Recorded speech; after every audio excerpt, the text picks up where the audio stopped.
আমন্ত্রণ জানাচ্ছি আমাদের নিয়মিত আয়োজন বিজনেস আওয়ারে।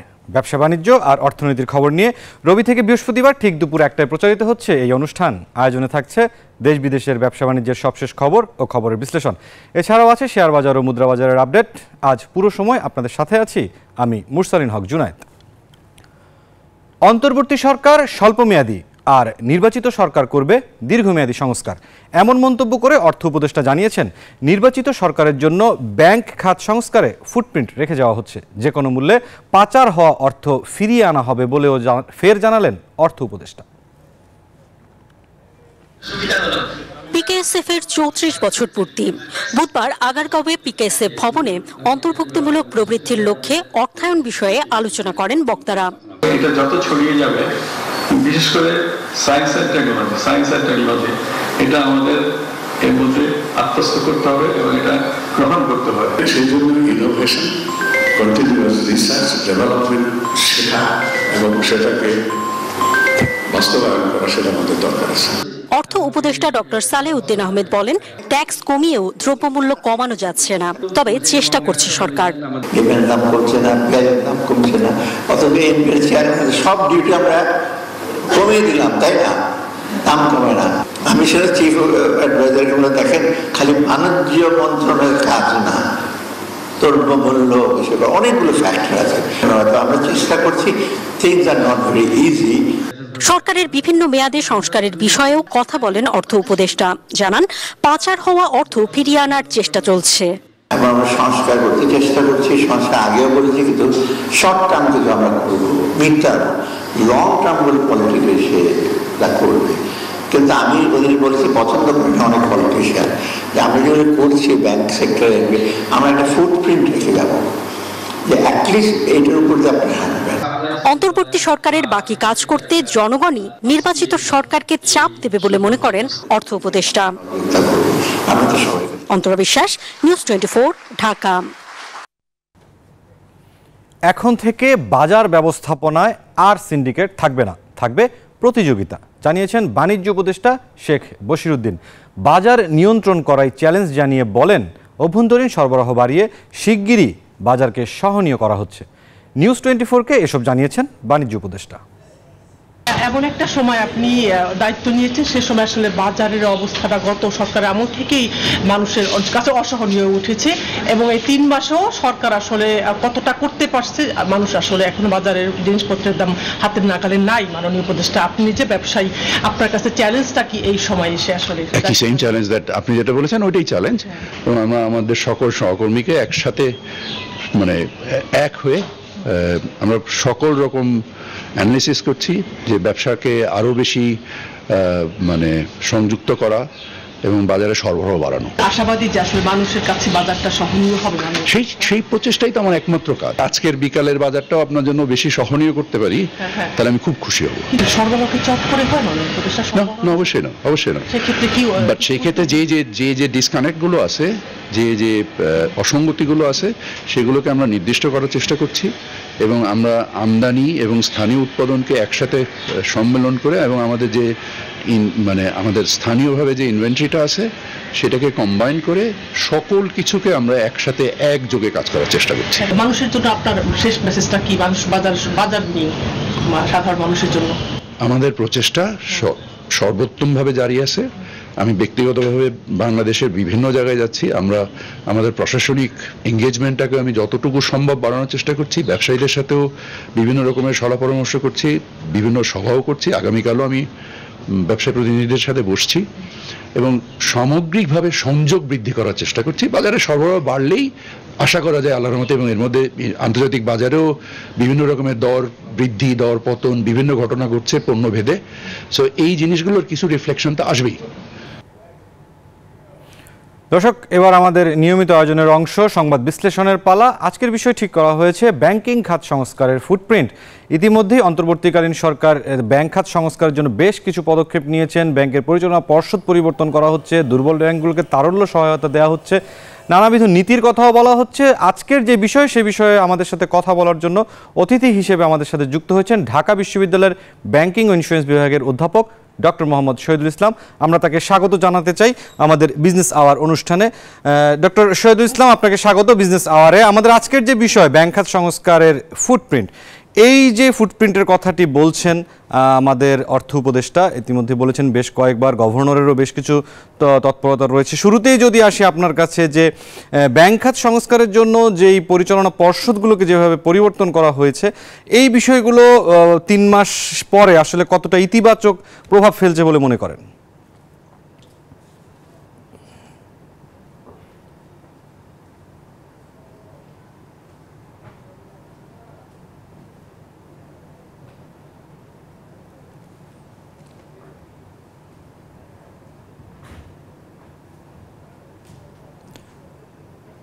দর্শক আমরা সংযোগ হওয়ার চেষ্টা করছি।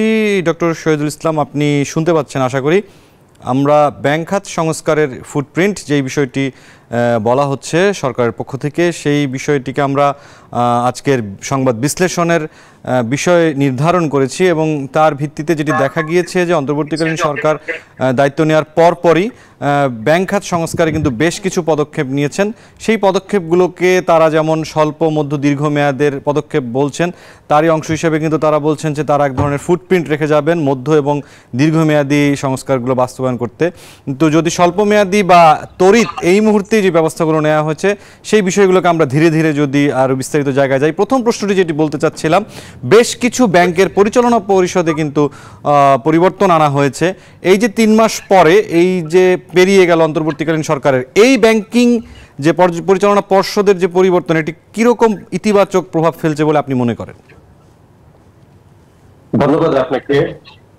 বিশেষভাবে ধন্যবাদ জানাতে চাই যে নিউজ 24 এর সম্মানিত দর্শকবৃন্দ যারা আমাদের এই প্রোগ্রাম কষ্ট করে দেখছেন।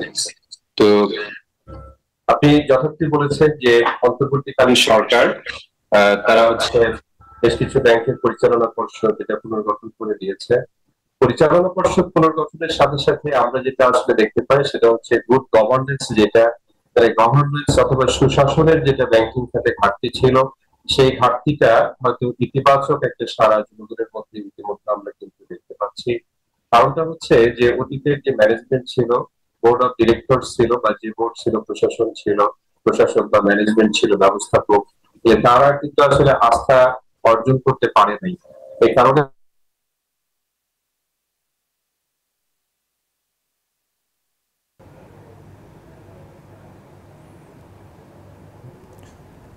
ডক্টর শহীদুল ইসলাম, আমরা কিছুটা সম্ভবত যান্ত্রিক ত্রুটি হচ্ছে, এর মাঝে যে বিষয়টি বলতে চাচ্ছিলাম যে গুড গভর্নেন্স বা সুশাসনের কথা বলা হচ্ছে ব্যাংকিং খাতে। আসলে ব্যাংকিং খাতে যে সুশাসনের এক ধরনের অভাব দেখা গিয়েছে, সেই কারণেই মূলত এই পরিচালনা পর্ষদের যে পরিবর্তন সম্ভবত সেটিই করেছেন কেন্দ্রীয় ব্যাংক এবং সরকারের অর্থ বিভাগ সহ সার্বিক যে সংশ্লিষ্ট যেই পরিচালকরা রয়েছেন রাষ্ট্রের তারা। তো এমন পরিস্থিতি যে সুশাসন যে বিষয়টি বলা হচ্ছে, সুশাসনের অভাবটি আসলে কি প্রক্রিয়ায় মনে হচ্ছে আপনার কাছে যে হয়েছে গত 1.5 দশকে যদি মনে করেন?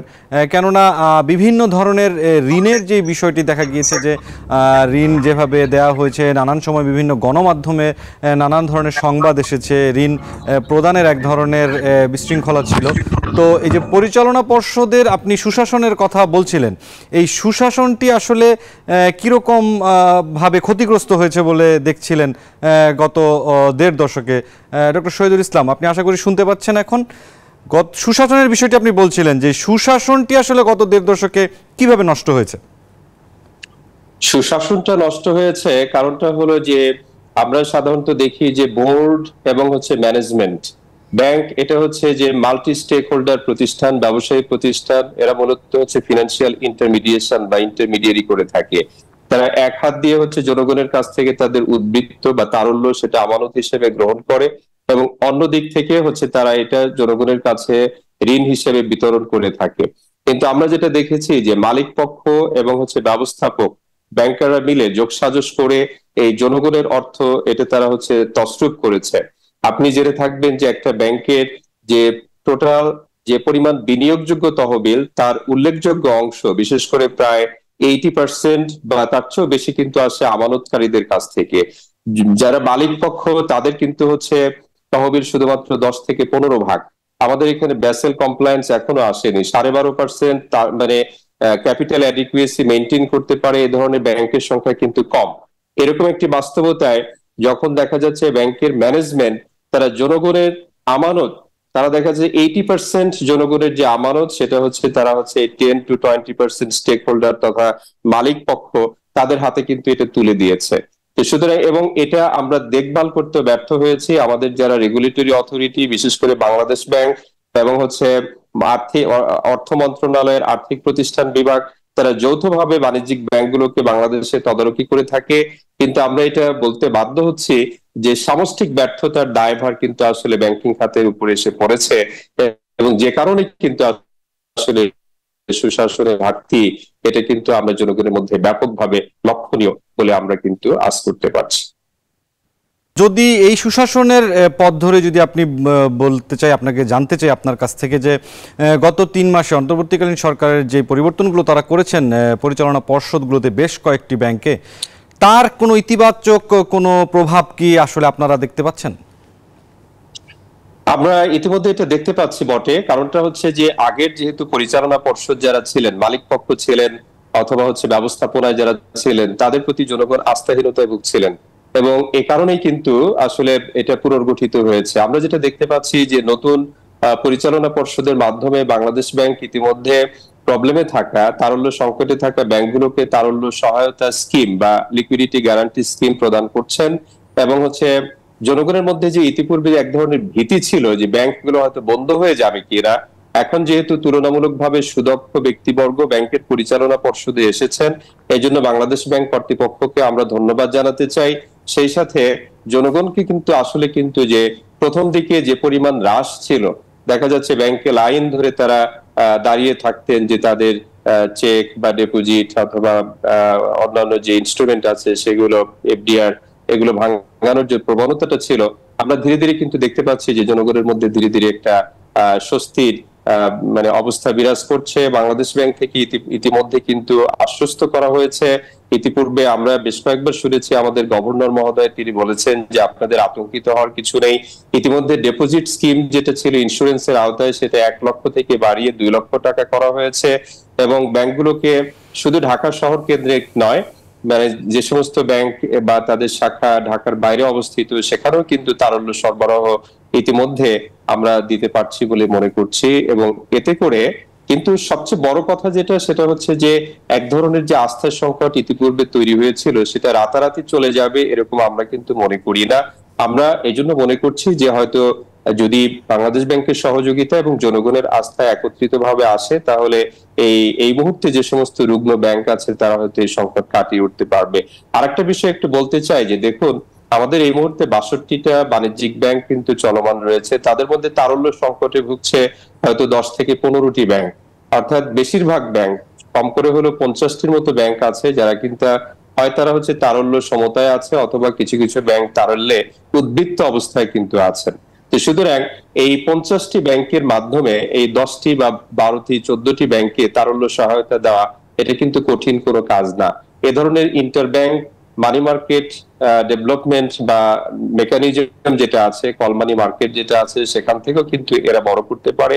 কিন্তু যে আস্থার সংকটটা তৈরি হয়েছে, যে আমরা ইতিমধ্যে জানতে পেরেছি, আপনারাও জানেন নিশ্চয়ই, সেটা হচ্ছে যে বহুল পরিমাণ অর্থ বাংলাদেশ ব্যাংকের হিসাব মতে ইতিমধ্যে তারা বলেছে যে প্রায় 2 লক্ষ হাজার কোটি টাকার উপরে পাচার হয়েছে। জনগণ যেটা মনে করছে যে ব্যাংকের মাধ্যমে যেহেতু পাচার হয়েছে, আর এই টাকাগুলো তো আসলে জনগণেরই টাকা, সুতরাং ব্যাংক এই টাকাগুলো পরিশোধ করতে পারবে কিনা। আমার যেটা মনে হয় যে ব্যাংকগুলো ইতিমধ্যে কিন্তু তাদের যথার্থ পরিমাণ বিনিয়োগ আছে, লোনস এন্ড অ্যাডভান্স আছে, সেই লোনস এন্ড অ্যাডভান্স গুলো যে সব যে ক্লাসিফাইড বা কুঋণ, মন্দঋণ, খেলাপি ঋণ হিসেবে পরিগণিত হয়েছে এটাও কিন্তু হয়নি। আমি যেটা মনে করি যে বাংলাদেশ ব্যাংক তারা হচ্ছে উদ্যোগ নিলে যে সমস্ত খেলাফি হওয়ার পথে যে সমস্ত বড়োয়ার আছে তাদের মাধ্যমে যদি একটা সমঝোতা আলোচনার মাধ্যমে আসা যায়, যে তারা যদি 10 থেকে 20% অর্থ যদি এই মুহূর্তে যে সমস্ত ব্যাংক থেকে তারা বড় করেছে, বিশেষ করে প্রবলেমেটিক ব্যাংক আছে, তাদেরকে এই মুহূর্তে যদি তারা ফেরত দিতে পারেন, এবং সেই ধরনের একটা মেকানিজম, সেটাকে আমি বলছি যে রাজনৈতিক অর্থনীতি বা পলিটিক্যাল ইকোনমির একটা সলিউশন।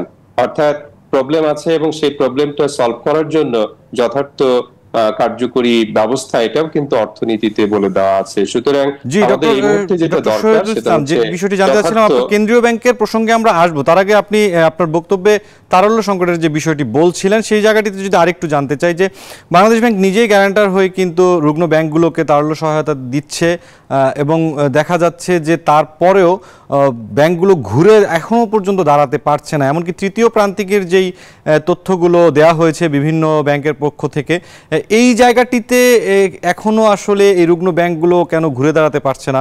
মূল যেই বিষয়টি আপনারা বলছেন যে গ্রাহকের আস্থা ফেরানো, গ্রাহকের আস্থা ফেরাতে রুগ্ন ব্যাংকগুলো আসলে কি ভূমিকা রাখছে, আপনি কি দেখছেন? এই মুহূর্তে যেটা আসলে আপনি যেটা বললেন যে এত কিছু করার পরেও ব্যাংকের প্রতি মানুষের আস্থা এটা ফিরে আসছে না, এটা রাতারাতি হওয়ার কোনো বিষয় না। দেখুন, ব্যাংকগুলোর যে এই খাদের কিনারা অথবা লিকুইডিটি ক্রাইসিস বা অন্যান্য ব্যবস্থাপনাগত যে ত্রুটি সমূহ আমরা দেখতে পাচ্ছি, খেলাপিরির, এইগুলো কিন্তু আসলে একদিনে তৈরি হয়নি। আপনারা হয়তো এটা খেয়াল করেছেন নিশ্চয়ই, সেটা হচ্ছে যে বিগত সরকারের সময় 5ই আগস্টের পূর্ববর্তী সময়ে কিন্তু ব্যাংকের অবস্থাগুলো এর চেয়ে খুব যে বেশি ভালো ছিল তা না।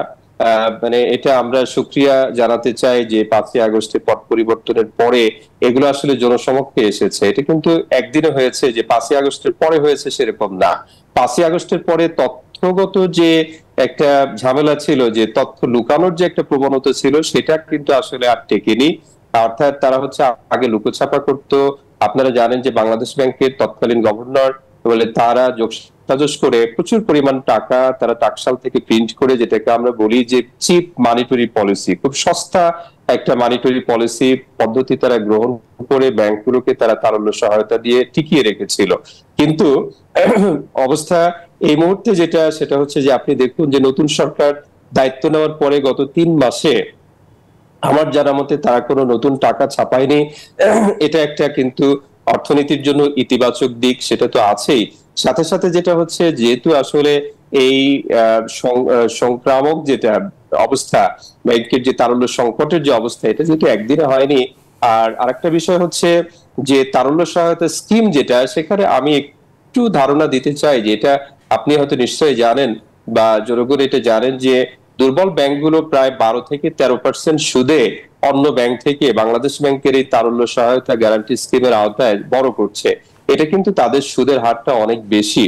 সুতরাং তারা কিন্তু এই টাকাটা নিয়ে বিনিয়োগ করতে পারছে না। যদি 13%-এর উপরে 16-17%-এ বিনিয়োগ করতে সক্ষম হতো, তাহলে হয়তো তারা মানে পরবর্তী কোনো ঝুঁকিতে হয়তো পড়তো না।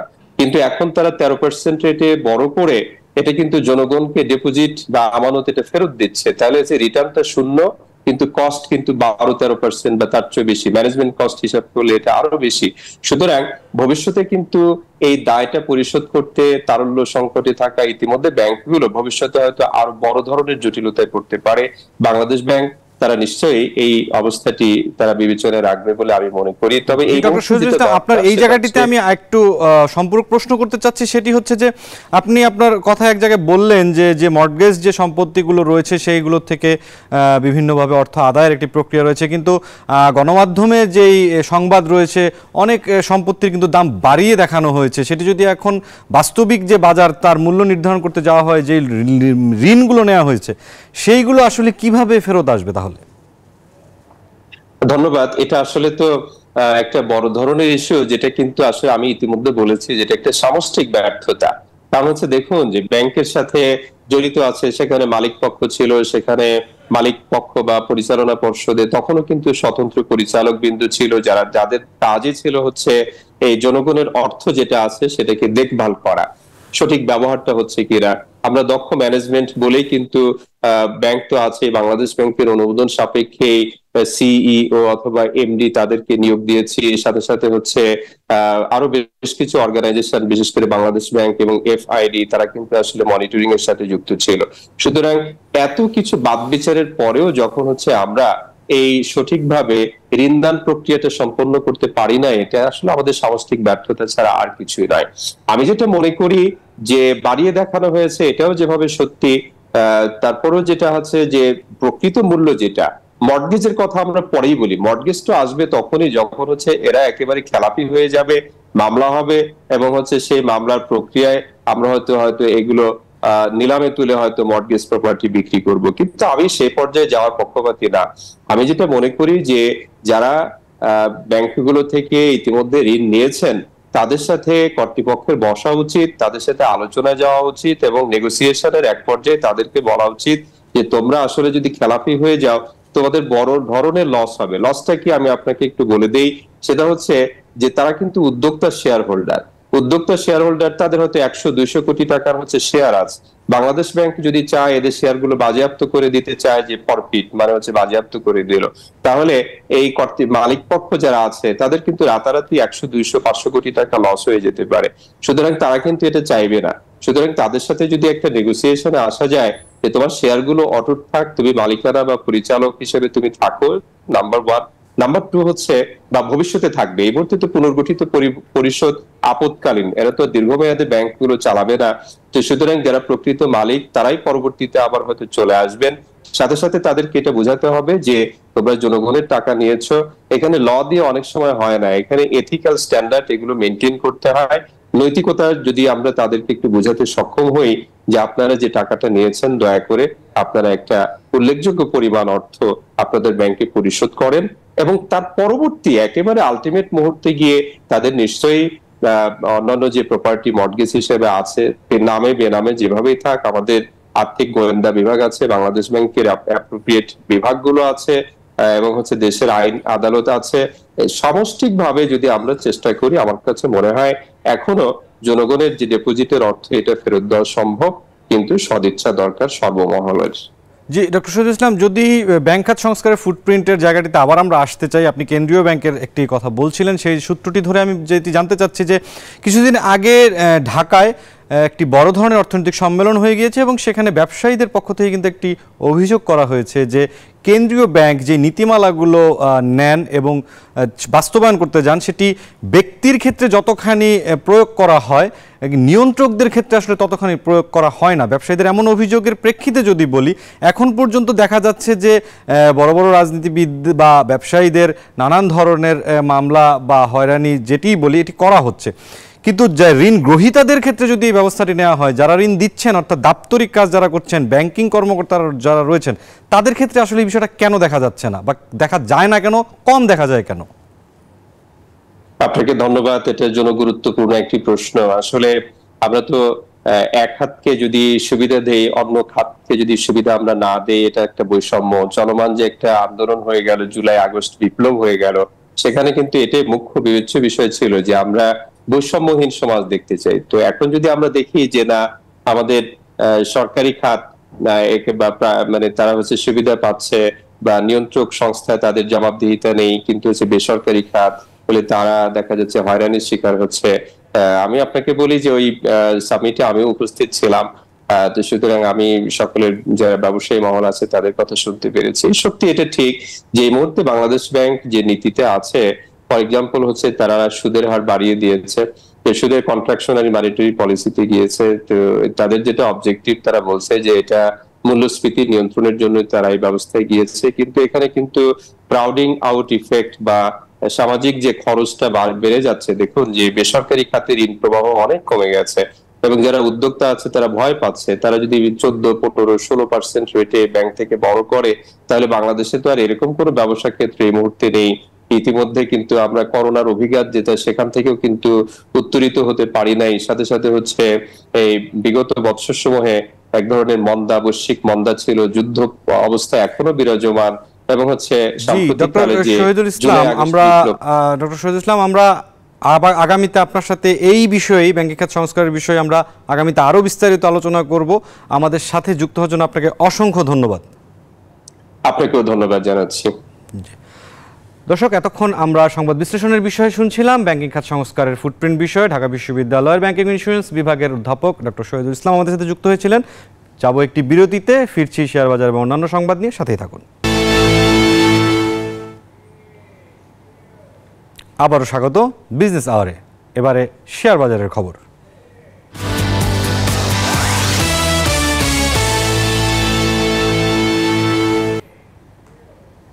দর্শক, সপ্তাহের শেষ কর্মদিবস আজ। গতকাল বুধবার যে বিষয়টি দেখা গেছে, সব কার্যদিবসের চতুর্থ দিনে শেষ বেলায় কিছুটা ঊর্ধ্বমুখী ছিল পুঁজিবাজার। আমরা আজ সপ্তাহের শেষ কার্যদিবসে ঢাকা স্টক এক্সচেঞ্জের ওয়েবসাইটের মাধ্যমে জেনে নিতে চাই আজকের পুঁজিবাজারের কি পরিস্থিতি, সেটি একটু দেখতে চাচ্ছি। এখন পর্যন্ত যেটি দেখা যাচ্ছে যে ঢাকা স্টক এক্সচেঞ্জে ঊর্ধ্বমুখী প্রবণতা রয়েছে কিছুটা। এখন পর্যন্ত ডিএসই এক্স ইন্ডেক্স 62 পয়েন্ট বেড়ে সূচক দাঁড়িয়ে আছে 5378 পয়েন্টে।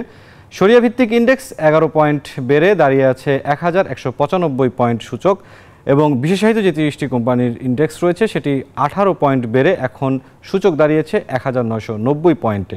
এখন পর্যন্ত 410 কোটি টাকার লেনদেন হয়ে গিয়েছে হাতবদল হওয়া শেয়ার, এবং মিউচুয়াল ফান্ডের মধ্যে 300টি কোম্পানির শেয়ারের দাম বেড়েছে, 50টির দাম কমেছে, এবং 36টি কোম্পানির যে দাম সেটি অপরিবর্তিত রয়েছে।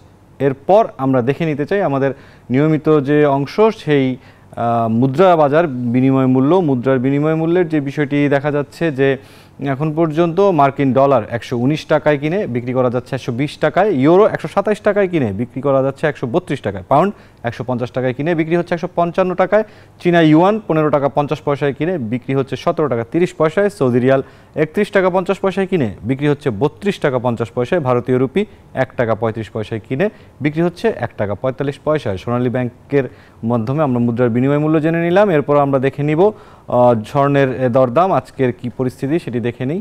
সবচেয়ে ভালো যে স্বর্ণটি রয়েছে 22 ক্যারেটে, সেটি প্রতি ভরি 1,36,189 টাকা। 21 ক্যারেটের স্বর্ণ প্রতি ভরি 1,29,995 টাকা। 18 ক্যারেটের স্বর্ণ প্রতি ভরি 1,11,426 টাকা, এবং সনাতন স্বর্ণ প্রতি ভরি 91,411 টাকা। পাশে প্রতি গ্রামের দামও বলা আছে, আপনারা দেখে নিতে পারবেন। আমরা একটু রূপার দরদাম সেটিও দেখে নিতে চাই। সবচেয়ে ভালো রূপা 22 ক্যারেট প্রতি ভরি 2,578 টাকা, 21 ক্যারেট প্রতি ভরি 2,449 টাকা, 18 ক্যারেট প্রতি ভরি 2,111 টাকা, এবং সনাতন রূপা প্রতি ভরি 1,586 টাকায় বিক্রি করা হচ্ছে। একই রকমভাবে প্রতি গ্রামের দাম পাশে দেওয়া আছে, দর্শক আপনারা দেখে নিতে পারবেন। এই ছিল এখন পর্যন্ত শেয়ার বাজার, মুদ্রা বাজার এবং স্বর্ণরূপার দরদামের বিষয়টি। সময় হলো একটি বিরতির, ফিরবা আবার কিছুক্ষণ পর, সাথেই থাকুন। আবারও স্বাগত জানাচ্ছি বিজনেস আওয়ারে। এবারে বন্দর বাণিজ্যের খবর, পাশাপাশি শিল্প ও জনপদেরও খবর জানাবো।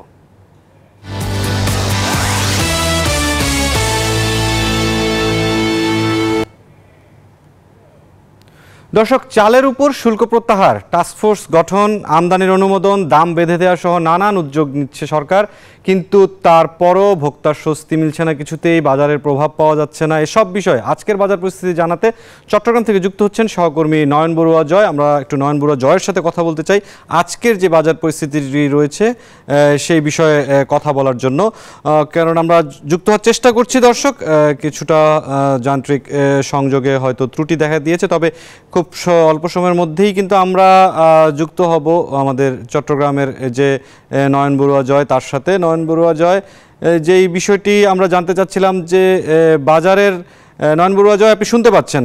নয়ন বড়ুয়া জয়, এখন পর্যন্ত নানামুখী যে ব্যবস্থা সেটি নেওয়া হয়েছে, চালের কোনো কমতি আমরা দেখছি না। বিভিন্ন ধরনের চাল কিন্তু বাজারে এসেছে, তবে আমদানিকৃত চাল পাইকারি বাজারে আসলেও কিন্তু খুচরা বাজারে এখনো পর্যন্ত তেমন কোনো চাল আমরা দেখছি না। দেশে উৎপাদিত যে চাল, তো সে চাল বাজার দখল করছে। তবে বাজারে এখনো পর্যন্ত চালের দাম অনেক বেশি, বস্তাপ্রতি 100 থেকে 150 টাকা পর্যন্ত কমেছে পাইকারি বাজার। আমরা পাহাড়তলি বাজার আর চাকতায় চালপট্টি যেখানে আছে সেখানে ঘুরে আমরা দেখেছি 100 থেকে 150 টাকা পর্যন্ত তারা কমিয়েছে, কিন্তু খুচরা বাজারে তার কোনো প্রভাব পড়ছে না। সবচেয়ে কম দামের চাল বলা যায় এই যে সন্না সেদ্ধ চাল, গরিবের চাল নামে পরিচিত এই চালটি, এই চালও এখন 50 টাকার উপরে বিক্রি করা হচ্ছে। তার কারণে এখানে যারা সাধারণ ক্রেতা আছে তারাই কিন্তু হতাশের কথা বলছেন। তারা বলছেন দ্রুত সময়ের মধ্যে যদি চালের দামটা যদি একটু কমে তাহলে তাদের জন্য সহজ হবে। এখানে যারা চাল কিনতে এসেছেন, এখানে যারা বাসিন্দা আছেন তাদের সাথে একটু কথা বলতে চাচ্ছি। কি মনে করেন আসলে চালের দাম কেমন বাজারে? চালের দাম তো ক্রেতার বাইরে, কেনার বাইরে, আমাদের স্বার্থের বাইরে। এখন যে অবস্থা চালের দাম দিন দিন বাড়তেছে, কমার কোনো লক্ষণ নাই। এই আর কি, কমলে তো আমরা খুশি বেশি, কিনতে সহজ হবে। এখন কি 50 টাকার নিচে চাল নাই? 50 টাকা তো কোনো চালে নেই, 50 টাকার উপরেই 60, 70, 75 এরকম চালের দাম। ভালো চাল নিতে গেলে তো 70 টাকার উপরে এখন বর্তমানে। ভালো মানের চাল নিতে গেলে 70 টাকার উপরে। কি মনে করেন বাজারে কি অবস্থা চালের বাজার? সবকিছু দ্রব্যমূল্য তো সবকিছুর দাম বেশি, শুধু চালের তো ওরকমের বেশি। 1 কেজি চাল কমপক্ষে 70 টাকা 60 টাকা দিয়ে কিনতে হয়। তো একজন শ্রমিক দিনমজুরের 60 টাকা 70 টাকা কেজি চাল কিনে তার হয় না, কষ্ট হয়ে যায় সব দিক থেকে। তারা মধ্যবিত্ত আছে। মুরসালিন, আপনি বুঝতে পেরেছেন যে চালের বাজার এখনো খুচরা বাজারে আমরা দেখছি অনেক বেশি। এখানে যারা ক্রেতা বাজার করতে এসছেন তারা বলছেন চালের দামটা কিছুটা কমুক, তাহলে তাদের জন্য কিছুটা স্বস্তি হবে বলে মনে করছেন। যেহেতু নতুন ধান উঠবে, আমন ধান কাটা শুরু হয়েছে, প্রত্যেক ঘরে ঘরে কিন্তু ধান যাচ্ছে, এখন কেটে তারা নিয়ে যাচ্ছে। তবে কিছুদিনের মধ্যে নতুন চাল বাজারে আসবে, তাহলেও কিন্তু চালের দাম কমবে বলে আশা করি। নয়ন বড়ুয়া, আপনাকে অসংখ্য ধন্যবাদ আমাদের সাথে যুক্ত হওয়ার জন্য। চট্টগ্রাম থেকে যে চালের পরিস্থিতি সেটি একটু আমরা দেখে নিলাম। নয়ন বড়ুয়া, আপনাকে ধন্যবাদ। দর্শক, আমরা দেখছিলাম বাজারের কি পরিস্থিতি। চট্টগ্রাম থেকে যুক্ত হয়েছিলেন আমাদের সহকর্মী নয়ন বড়ুয়া জয়। দর্শক, এবারে জনপদে শিল্প বাণিজ্যের খবর।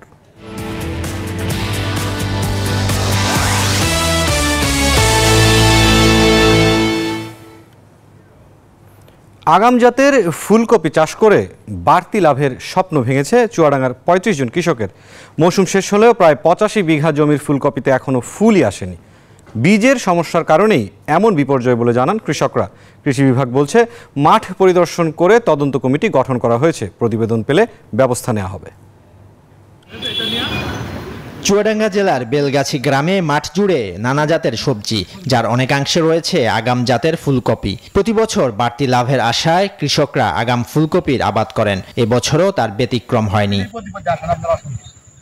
কিন্তু গ্রামের ৩৫ কৃষকের ভাগ্যে দেখা দিয়েছে অমাবস্যা। ৮৫ বিঘা জমির একটি গাছেও ফুলকপির দেখা মেলেনি, যদিও ২০ দিন আগেই পেরিয়েছে ফসল ঘরে তোলার সময়। কৃষকদের অভিযোগ, বীজ কিনে প্রতারিত হয়েছেন তারা। পয়লা ভাদ্রে লাগাইছি, এই ভাদ্রতে লাগে আশ্বিন কার্তিক, এই ধরনের অগ্রহণের মনে ৮-১০ দিন হয়ে গেল বাংলায়, এই পর্যন্ত চলছে, এখনো পর্যন্ত ফল আসে। কোম্পানির কথা ছিল ৬০ থেকে ৬৫ দিনে মাঠে হারভেস্টিং হয়ে যাবে, কিন্তু আমরা দেখছি ৮০ থেকে ৮৫ দিনেও এই হারভেস্টিং হচ্ছে না, ফুল আসার কোনো সম্ভাবনা নেই। কৃষক আমরা ক্ষতিগ্রস্ত, বিঘা প্রতি প্রায় ৪৫ থেকে ৫০ হাজার টাকা মতন খরচ হয়েছে। কপি চাষ করে তো ক্ষতি হয়েছে, কিন্তু পরে যে সিজনটা, সে সিজনটা আমরা হারিয়ে গেলাম। কৃষি বিভাগ বলছে ইতোমধ্যে 2টি তদন্ত কমিটি গঠন করা হয়েছে, তদন্ত শেষে ব্যবস্থা নেওয়া হবে। আমাদের কৃষি দপ্তর ক্ষয়ক্ষতি নিরূপণ করছে, যে আসলে কি কারণ হয়েছে সেটি তো নির্ধারণ করবে গবেষণা প্রতিষ্ঠান, আর ক্ষয়ক্ষতির বিষয়টি যেটি বাস্তব কিনা সেটি আমাদের কৃষি দপ্তর নিরূপণ করছে। এসব কৃষকদের ক্ষতিপূরণ দিয়ে পাশে দাঁড়ানোর পাশাপাশি দায়ীদের শাস্তির দাবি জানান সংশ্লিষ্টরা। Desk report, news 24। দর্শক, চুয়াডাঙ্গায় যখন এই ধরনের পরিস্থিতি, ঠিক তার বিপরীত পরিস্থিতি কিন্তু মানিকগঞ্জের বাজারে। আগাম শীতকালীন সবজি মানিকগঞ্জের বাজারে আসতে শুরু করেছে। ইতিমধ্যে বিভিন্ন সবজি ভালো দামে বিক্রি করে লাভবান হচ্ছেন কৃষক। কৃষি বিভাগ বলছে আবহাওয়া অনুকূলে থাকায় প্রত্যাশিত উৎপাদন হয়েছে। মানিকগঞ্জে শীতের আগাম সবজি উত্তোলন শুরু করেছে কৃষকরা। অসময়ের বৃষ্টিতে কিছুটা ক্ষতি হলেও ভালো দামে সবজি বিক্রি করতে পেরে খুশি কৃষক। কৃষকরা জানান, প্রতি বিঘা জমিতে সবজি চাষ করে ১ লাখ থেকে ১.৫ লাখ টাকা পর্যন্ত লাভ হচ্ছে তাদের। আগাম যে সিজনে কপিটা বলেছিলাম সেটা কিন্তু আসলে বৃষ্টির কারণে একটু ক্ষতির মুখে পড়েছিলাম এবং কপিটার আকার একটু ছোট হয়েছিল। তো পরবর্তীতে এখন যে বর্তমানে যে কপিগুলো দেখতেছেন ইনশাল্লাহ অনেক ভালো এবং বড়। আশা করা যায় যে আমরা ওই বৃষ্টির কারণে যে ক্ষতিটা হয়েছিল সেটা আমরা পুষে উঠতে পারবো। 5 বিঘা জায়গা আবাদ করেছি, বর্তমানে আগের থেকে এখন ভালো আছে, দাম আছে মোটামুটি ভালো, এর জন্য একটু ভালোই আছে, পোষবে, লস হবে না। কৃষি বিভাগ জানায়, এবছর আবহাওয়া অনুকূলে থাকায় প্রত্যাশিত উৎপাদন হয়েছে। মানিকগঞ্জ জেলাতে ফুলকপি, বেগুন, মূলা শাক, লাউ সহ বিভিন্ন ধরনের শাকসবজির আবাদ হয়েছে। আরও শাকসবজির আবাদ হবে। আগাম ফুলকপির আবাদ করছে, ভালো দাম পাচ্ছে এবং কৃষকরা খুব খুশি। এবছর মানিকগঞ্জ জেলায় ৯,৩৮২ হেক্টর জমিতে সবজি চাষ হয়েছে। Desk report, news 24। দর্শক, ভিন্নধর্মী রাষ্ট্রীয় প্রাকৃতিক সম্পদ লুটের ঘটনা ঘটছে সিলেট সীমান্তে, যেখানে দেখা গিয়েছে যে 5 আগস্ট সরকার পতনের পর সিলেট সীমান্ত থেকে লুট হচ্ছে শত শত কোটি টাকার বালু পাথর। ব্যবসায়ীদের দাবি, প্রশাসনের ঢিলেঢালা নজরদারির সুযোগ নিয়ে একটি চক্র এই কাজ করছে। এসব ঘটনায় উঠে আসছে স্থানীয় বিএনপি নেতাদের নামও। অভিযুক্তদের বিরুদ্ধে দলীয় পদ স্থগিত সহ কঠোর ব্যবস্থা নেওয়া হয়েছে বলে জানিয়েছে জেলা বিএনপি। প্রশাসন বলছে বালু পাথর লুট বন্ধে নিয়মিত অভিযান চলছে। সিলেটের গোয়াইনঘাট ও কোম্পানীগঞ্জ উপজেলায় গড়ে উঠেছে অসংখ্য পর্যটন কেন্দ্র। জাফলং, বিছনাকান্দি, সাদা পাথর সহ নানা পর্যটন কেন্দ্রের মূল আকর্ষণ পাথর ও বালু। এসব পর্যটন কেন্দ্রের বিভিন্ন অংশ ও সংরক্ষিত এলাকা থেকে অবাধে বালু ও পাথর তুলছেন শ্রমিকরা। কোম্পানীগঞ্জ সাদা পাথর এলাকায় এমন লুটের দৃশ্য ক্যামেরায় বন্দী করা দেখে তোড়জোড় শুরু হয় এক পক্ষের মধ্যে। আরেকটি পক্ষ তেড়ে আসে ক্যামেরা ছিনিয়ে নিতে, দেয় হুমকি ধামকি। স্থানীয় ব্যবসায়ীদের অভিযোগ, 5 আগস্ট সরকার পতনের পর এসব কোয়ারি থেকে লুট হয়েছে শত শত কোটি টাকার বালু আর পাথর। 5 আগস্টের পরে যেভাবে লুটপাট হইছে তা হয়তো নজিরবিহীন। এর আগে এরকম লুটপাট এই বাংলাদেশে হয় নাই কোনোদিন। বালু পাথর লুটের সাথে সম্পৃক্ত থাকায় এরই মধ্যে বিএনপির বেশ কয়েকজন নেতার দলীয় পদ স্থগিত করা হয়েছে। দলের সম্মান ক্ষুণ্ণ করার ক্ষেত্রে যে কোনো পর্যায়ের নেতা হোক না কেন তার বিরুদ্ধে সাংগঠনিক ব্যবস্থা নেওয়া। ইতিপূর্বে আমরা কয়েকজনের বিরুদ্ধে এই ধরনের অভিযোগ পাওয়ায় তাদের বিরুদ্ধে ব্যবস্থা নিয়েছি। প্রশাসনের নজরদারির অভাবে বালু পাথর লুটপাট করে পরিবেশের ভারসাম্য নষ্ট করা হচ্ছে বলে অভিযোগ সচেতন মহলের। প্রশাসনের পদক্ষেপ কিংবা হস্তক্ষেপ যাই বলি, যদি এভাবে ঢিলেঢালাভাবে চলে তাহলে আসলে হয়তোবা আমাদের জাফলংকে নিয়ে আরো কঠোরভাবে কিছু আমাদেরকে বেলাকে ভাবতে হবে। যদিও স্থানীয় প্রশাসন বলছে সীমান্ত এলাকায় পাথর লুট বন্ধে নিয়মিত অভিযান চলছে। অভিযান চলমান আছে, কোথাও অভিযান বন্ধ নেই। যেসবের ক্ষেত্রে যারা জড়িত তাদের উপস্থিত পাওয়া যাচ্ছে, তাদেরকে তাৎক্ষণিক যদি মোবাইল কোর্টের মাধ্যমে শাস্তির আওতায় আনা হচ্ছে। বালু পাথর লুট বন্ধে প্রশাসন দ্রুত কার্যকর পদক্ষেপ নেবে, এমনটাই আশা স্থানীয়দের। Desk report, news 24। এবারে বিশ্ব বাণিজ্যের খবর।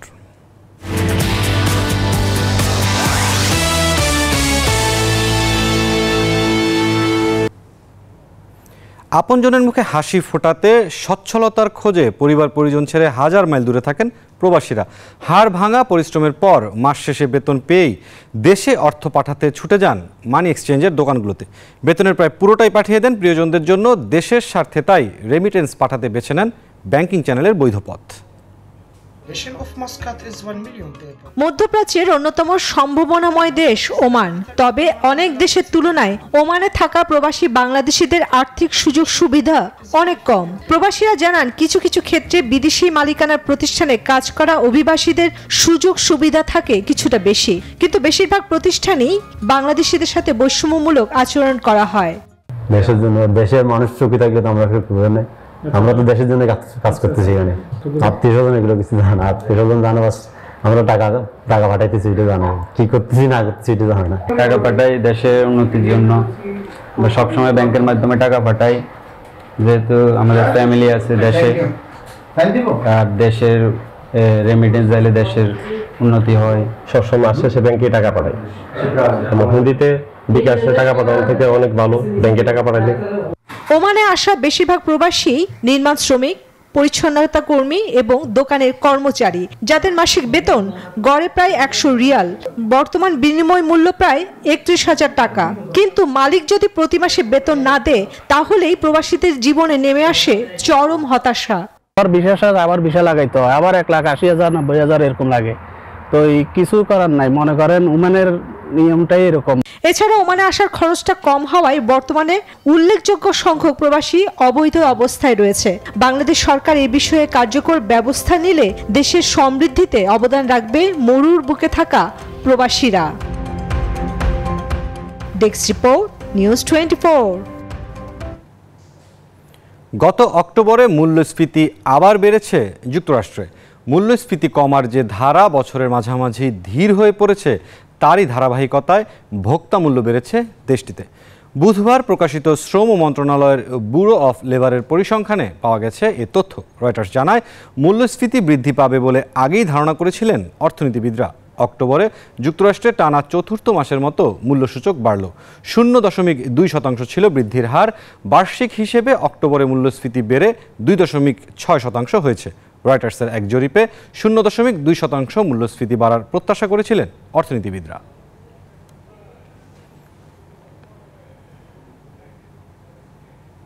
এই ছিল বিজনেস আওয়ারের আজকের আয়োজনে। আগামী রোববার ঠিক দুপুরে 1টায় আবারও দেখা হবে। সাথে থাকার জন্য অসংখ্য ধন্যবাদ।